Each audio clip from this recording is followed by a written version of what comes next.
Hello viewers, Angela Tactics here, and today I'll be bringing you a 15 by 3 seamless piston door that opens.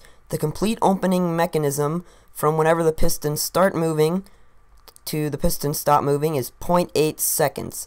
It's pretty crazy, it's really fast, and it's really compact and resource friendly compared to most of piston doors this size.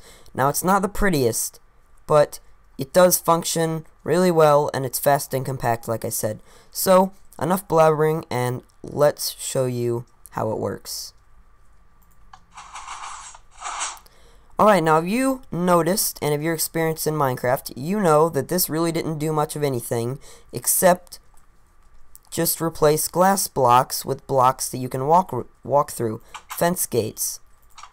So that's all it really does, but it happens in 0.8 seconds, so that's pretty fast. And what do we get? What is our special reward for pressing a button? More redstone to make more redstone stuff. Okay, so there we go. We have more redstone, yay. I'm not going to keep it. Okay, so the gold circuit, which is just this gold right here, the gold inputs, actually cause a little bit of delay, so this thing is actually a little bit faster. And just to show you how fast it is, I'm gonna try and sprint through these fence gates as soon, like right after I press this button. So here we go. I'm gonna stand right here. Alright, let's try it again. I still cannot seem to get through. This thing is just too fast. I just want to see if I can. Let me try one more try. No! This thing is just too fast for me. I'm sorry. I'm going to have to walk through like a noob, but there we go. As you can see, really fast. And if that's all you wanted to see, then I guess you can leave now. Drop a like or comment and favorite it if you'd like to. And I'm going to go into the redstone bit of this, so if you're not into the redstone, then you can leave right now. Okay, the redstone may look a bit confusing, but trust me, it's a lot more simple than it looks. So to get us started, I just want to say what is not absolutely essential to this design. These gold circuits are only used to transport the signal from a really user-friendly panel here to a circuit. Otherwise, whenever you wanted to open or close this door, you would have to have... You'd probably have to build a big ladder to get from here all the way up to here to press this button. So instead I've just led these gold circuits, and just so you know, it would be a little bit faster without them, but it makes it more convenient. So this thing would be even faster without these gold circuits. But anyways, without the gold circuits and without these two rooms, I made these two rooms, this would be really small. I will destroy this after I'm done making the video. Not the whole thing, just the rooms and the unneeded stuff, and tell you the dimensions of the pure circuit and the door. That's it. Just the circuit and the door, I'll tell you the dimensions of that, in case you want to know them. And here we have the close and open. I'm going to hit the open button just to demonstrate what happens. So when I hit open, it's going to send a signal up here. All this glowstone does is transport the power like this. Send the signal in this block all across these, and this is 15. You can count if you want, pause the video and count. And then it basically just powers the block under it, powers these pistons, which pushes these pistons lower. And the way it transports the signal, you cannot have one repeater going from this line to this line, because it needs 2 ticks. And that's why I use pistons, because pistons take 2 ticks to extend. And I know what you're thinking right now. You're looking at this top piston, and you're saying, what in the world does this thing do, right? So let me just tell you what it does. It acts like an updater. So right here, we have a bud. Okay, so let me get out a lever. And if I do this, it's not going to transport power like it's supposed to across these lines. We need a bud to update this piston and tell it. Now, I could just place a block, but I'm not going to be there to place a block every single time that I want to use this circuit. So instead, we have a more automated method of doing this. We just take a piston and put it here. Now this piston is going to be powered by this block, and this line of redstone. As you can see, it's pushed out. It acts as an updater for this sticky piston below. And I have to have a torch here. The reason I can't have a redstone block, and trust me, it's not because I'm against redstone blocks. I would really love to use the new 1.5 technology, but it just wasn't possible because imagine this piston. It was right here, facing downward. Whatever, just pretend that's facing downward. So when it goes across these lines and pushes this down and transports the signal, we cannot have a redstone block here because before these pistons were here, they were right here, right? All of these were here, okay? So if I had a redstone block here, it would cause a problem with these end pistons, with them extending too soon, and then I couldn't push them.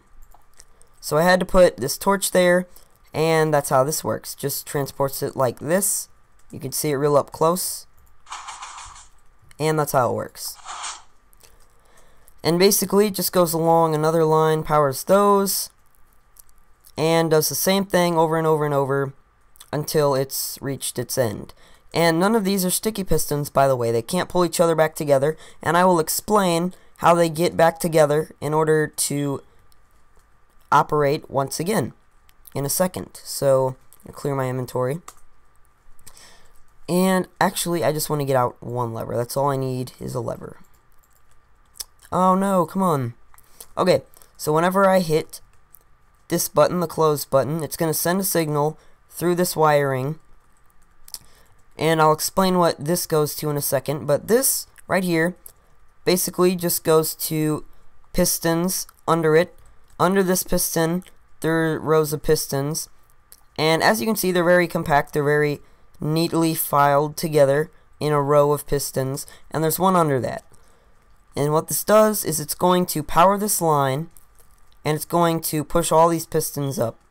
Now what this does here is it activates this piston, and it basically activates this line, activates this piston, activates this line, and so on and so forth. Just keeps activating the lines until it's reached its end as well. Now, there's one exception about this, and I'll show you in a second. If I take away this line, then this piston will get stuck. As you can see, now the problem is, whenever this torch is powering this block, it does not want to let this piston go down. So what I had to do was have this line go around, have a repeater. This is not to power any of these pistons. That line does that. This just goes around and it adds a tick of delay and then depowers this torch so that this piston is allowed to go down. So we're going to reconnect it and we'll do it again. So it depowers this torch momentarily so the piston can go back down like it's supposed to.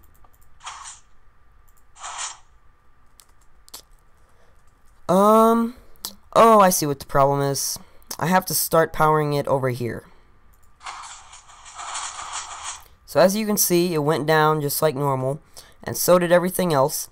And that's basically how the bottom works. Now, you may have one more question because you didn't quite catch this. Why do the piston, or how do the pistons get compacted like this again? How do they get pushed back together to where they can operate and push out again? So here's how it works. I'm not going to tell you, give you a long explanation. I'm just going to show you simply how this thing works. So watch these pistons, and then watch these. So these are out. These are all sprawled out of control. They're just everywhere. We have one every other block.